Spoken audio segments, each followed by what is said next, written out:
வந்துச்சு. ஒண்ணுமே வேற படிக்கல. ஃபெயிலான மான போயிடும். தமிழ், இங்கிலீஷ், மேக்ஸ், சயின்ஸ்,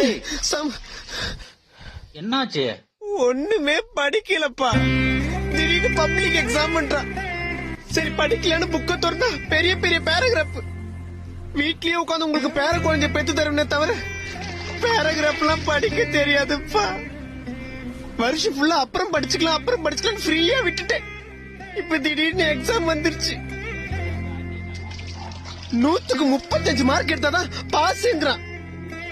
அவ்வளவு மார்க்குக்கு நான் எங்க போவேன்? ஐயோ பெருமாளே, எந்த வாத்தியாருக்கும் இருக்குமில்ல, எந்த கல்வித்துறை அமைச்சருக்கும் பரிதாபம் இல்ல, எந்த எஜுகேஷன் சிஸ்டத்துக்கும் எங்க கஷ்டம் புரியல. அப்பா அடிக்க வராதீங்கப்பா. வேட்டி ஒதுக்கும் போது உள்ள செட்டி வர போடல. எந்த சிஎம் கொரோனா நாள் பாஸ் பண்ணிட்டா நல்லா இருக்கு. எக்ஸாம்